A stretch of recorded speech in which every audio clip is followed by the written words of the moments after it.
নমস্কার, আমি জয়।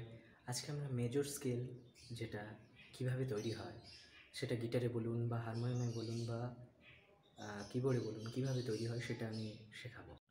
সবার প্রথমে আমরা যেটা জানি, এখানে মেজর স্কেলে আমি নিয়ে নিচ্ছি সি, তারপরে আসছি সির পরে যেটা হয় 12টা নোট আমাকে নিতে হবে। সি, সি শার্প, তারপরে ডি, ডি শার্প, ই, এর কোনো শার্প হয় না, এফ, এফ শার্প, জি, জি শার্প, এ, এ sharp, B.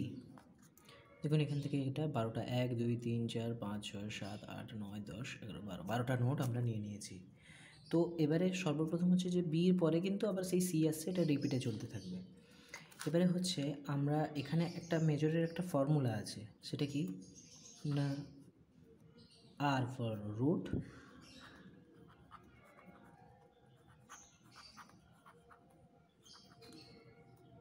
Root, whole step, half step. এবারে এখান থেকে যে কোনো একটা কর্ড আমাকে নিতে হবে। ধরুন আমি যে কোনো একটা নোট নিতে হবে। এখানে আমি রুট পজিশনে নিলাম, সি কে নোট রাখলাম, এটা হলো আমার রুট নোট। তো এখান থেকে হোল স্টেপ মানে কি হচ্ছে 1 2, মানে দুটো স্টেপ পরে আর কি, মানে হচ্ছে ডি।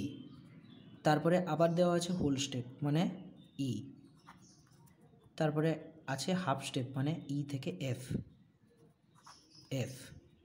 এবারে আবার আছে হোল স্টেপ মানে জি, আবার আছে হোল স্টেপ মানে এ, আবার আছে হোল স্টেপ মানে বি, তারপরে আছে আবার হাফ স্টেপ।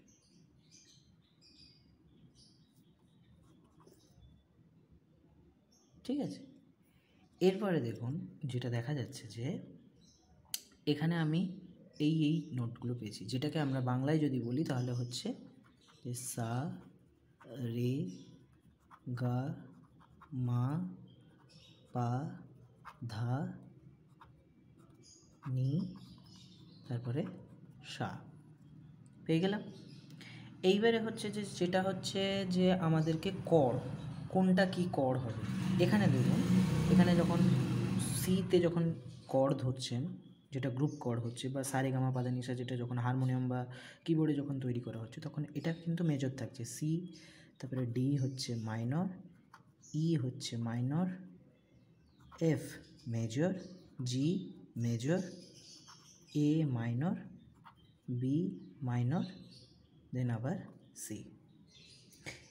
মানে ভুল বললাম, এই বি মাইনরটা হবে না, বির ক্ষেত্রে এখানে ডিমিনিশড হবে।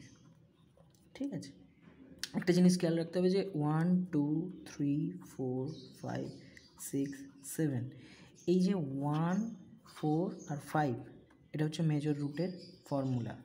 1 4 5 হচ্ছে মেজর থাকবে, আর 2 3 6 এটা হবে মাইনর স্কেল, আর 7টা হচ্ছে অলওয়েজ ডিমিনিশড হবে।